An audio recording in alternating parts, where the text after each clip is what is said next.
Okay, now before we get back into Providence, I want to segue a little bit away into what you've been up to, right? And of course, I've been aware of what you've been doing. You started putting out music as a solo act, which is more under the, I don't know. I'm just going to call it synthwave. I'm not going to get into all the. That's what it is. I don't want to go. There is whole vapor wave and all of that synthwave, right? And I think when the EP dropped, Anurag Tagat, shout out to him again, was he specifically messaged me saying, if you haven't already heard it, please do check it out. And I think he wrote about it also. But yeah, it's been a while since, again, we've heard stuff from Ronin. And I'm sure if I put this up, that people are going to ask, hey, why didn't you ask a question about Ronin? So what's the status update on that, if you can tell us?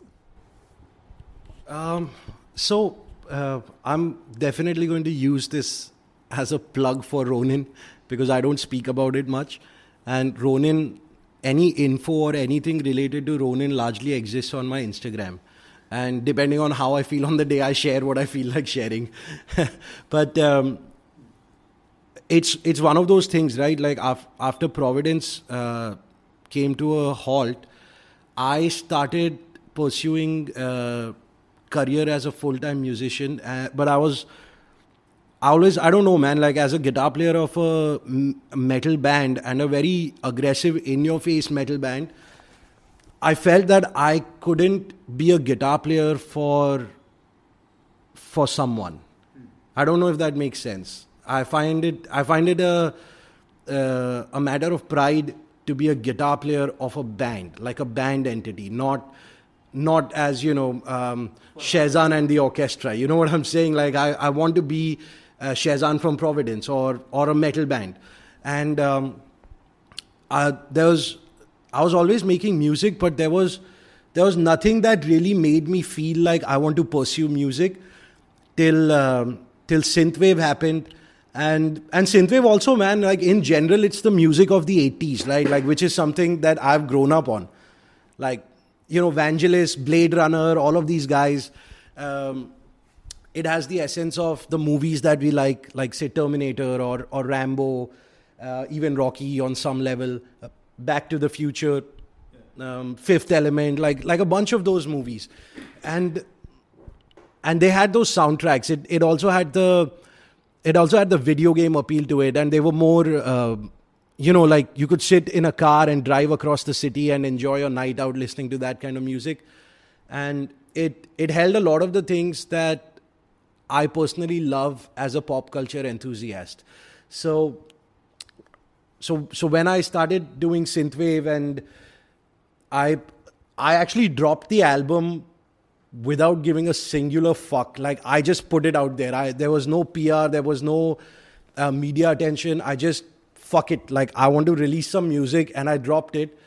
And I'll never forget the day I actually released that album because it got amazing reviews.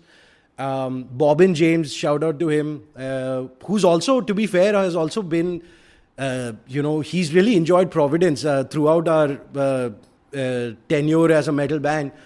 He gave me the Apple Artist Spotlight of the Month, and Ronin, that album is called Kyoto Inferno. It reached number 1 on the electronic charts, and for me it was a first. Like I've never had something that reached a number 1 as an independent artist, and there was no, like I said, there was no PR, there was no media attention to it. It was just a cold drop. Like fuck it, sunne gaye to sun. That's how it came out, and I shit you not, bro. To this day, my Apple Music counter is going up. Like to this day, people are listening to that album like it was released yesterday. And I think it gave me much needed confidence that I can do something outside of heavy metal. And lately, like the new album which you're asking about, right? Like I know, and a lot of people ask me this also. Like I think people are sick and tired of all the promos I've been putting out, like coming soon. I remember 2023 end, I was putting out promos, that album coming in 2024.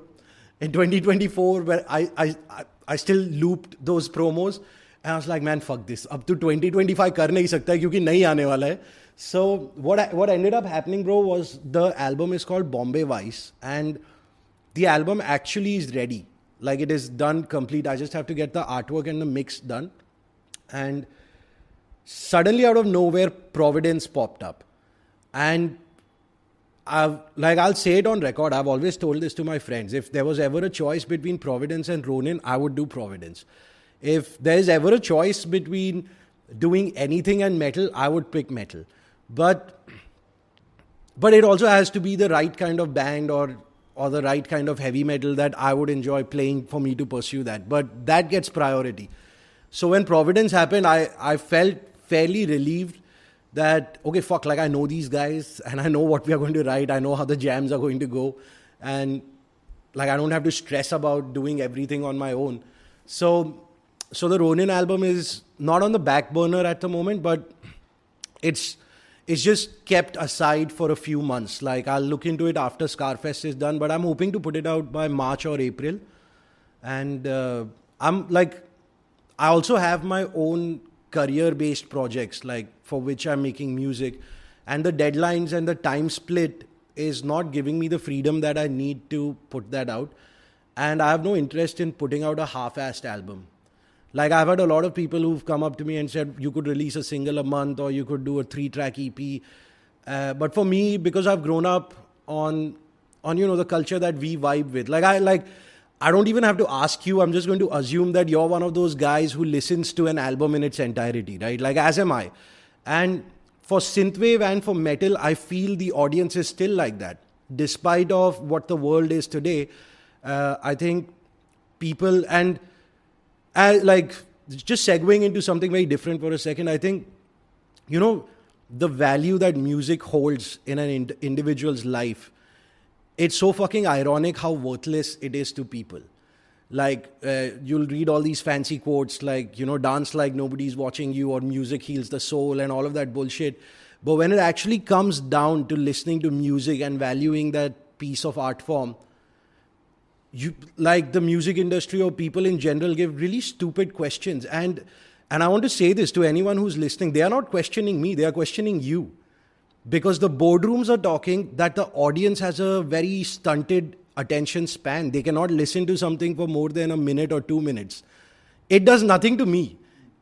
I have zero effect of that, right? Because I'm still listening to, Rhyme of the Ancient Mariner, which is like 13 minutes long, I'm still listening to those interludes. I'm still listening to the songs that I've grown up on and albums in its entirety.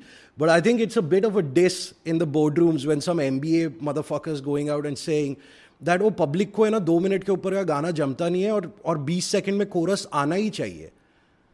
So I realized that I'm not going to compete with those kind of artists, and I'm not going to put something out because that is the norm for people to listen to. I want my 10-track album out because as an artist, for me, it is a matter of pride that I was able to write a long format album. It's the difference between doing an indie film and doing a theatrical film. Like feature films hold a lot of value because it takes years for someone to put that out. Like for Ronin or Bombay Vice, it's not an album. It's the experiences of my life in the last 2 to 3 years. And if someone listens to it, I want someone to at least remotely feel what I felt when I was writing that album. And since you're here, before you bounce, I'm going to play you a few songs also.